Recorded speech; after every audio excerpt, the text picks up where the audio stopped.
नमस्कार, जय महाराष्ट्र. आज आपण बोलणार आहोत ते कोस्टल रोडसाठी तोडल्या जाणाऱ्या खारफुटीबद्दल. 45,000 झाडं, 45,000 खारफुटीची झाडं या प्रकल्पामुळे तोडली जाणार आहेत. मुंबई महापालिकेने पूर्ण तयारी केली आहे झाडं तोडण्याची. मशीन्स आणून ठेवले तिथे, सगळी यंत्रणा कामाला लावली आहे. पण खारफुटी म्हणजे फक्त खारफुटी नाही आहे, ते फक्त जंगल नाही आहे. समुद्राच्या किनाऱ्यावर वसलेल्या मुंबई शहरासाठी ती एक ढाल आहे. येणाऱ्या लाटा, वादळ, पूर या सगळ्या गोष्टी ती खारफुटी थोपून ठेवते. तिच्यामुळे ते आपल्या शहरापर्यंत पोहोचत नाही. बाकीचे झाडं जो कार्बन डायऑक्साईड शोषतात ना, त्याच्या ट्रिपल अजून जास्त कार्बन डायऑक्साईड शोषतात. तुम्हाला नेहमी वाटत असेल प्रत्येक गोष्ट हा राजकीय दृष्टीने का बघतो? कारण प्रत्येक गोष्ट ही राजकारणाशी संबंधित असते.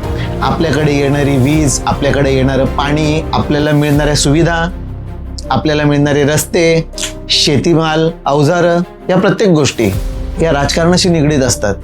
आपल्याला मिळणारं दूध, अन्नधान्य, त्याच्यावर लागणारा टॅक्स या सगळ्या गोष्टी राजकारणी ठरवत असतात.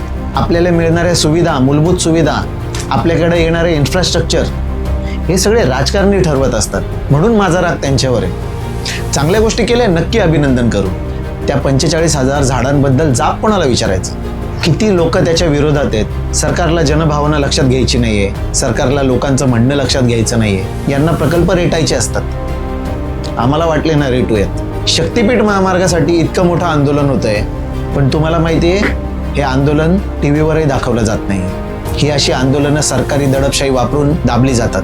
म्हणजे सरकार म्हणून तुम्ही काही विचार करणार आहात की नाही, की पर्यावरणाचा नाश करून, ऱ्हास करून, पर्यावरण संपवून, जंगल संपवून तुम्हाला हे प्रकल्प रेटायचेत का?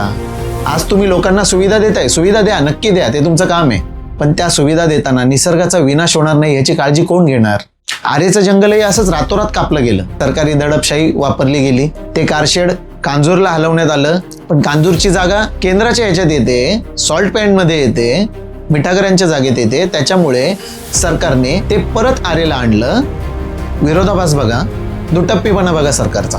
तिथून केंद्राच्या नावावर ढकलून ते परत तिथं आरेला कारशेड केलं आणि आता दुसरं कारशेड परत कांजूरच्या जागेवर प्रस्तावित आहे. होतंय म्हणजे काम चालू आहे त्याचं. आपण निवडून दिलेलं सरकार आपल्या समोर प्रश्न निर्माण करते. लोकांचे प्रश्न सोडवत नाहीये. सुविधा मिळाल्या पाहिजेत का? नक्कीच मिळाल्या पाहिजेत. रस्ते झाले पाहिजे का? नक्कीच झाले पाहिजेत. पण निसर्गाचा विनाश होऊन नाही. काहीतरी दुसरा मार्ग असेल ना. अटल सेतू नेलात ना समुद्रातून, मग खारफुटी तोडूनच तुम्हाला का न्यायचं आहे? तुम्हाला खारफुटी तोडायचीच काय? लोकांनी विरोध केला की लोकांची आंदोलनं चिरडायची. हा आज मुंबईपुरता विषय नाहीये. हेच पालघरमध्ये होतंय, हेच ठाण्यामध्ये होतंय, हेच नवी मुंबईमध्ये होतंय, हेच उरण आणि इतरच्या परिसरात होतंय. MMR पूर्ण प्रांत म्हणजे MMRचा पूर्ण रिजन खारफुटी तोडून तोडून तोडून तिथे शहरं बनवली जातात. तिथे भराव टाकला जातोय. शहरं वाढत चालली आहेत, बेसुमार बकाल वाढत चालली आहेत. त्याला आकार नाही, उकार नाही, काही नाही. असो, आपण बोलायला गेलं सरकारच्या विरोधात तर आपण देशद्रोही ठरतो. आणि हा काही विषय फक्त राजकारणाचा नाहीये.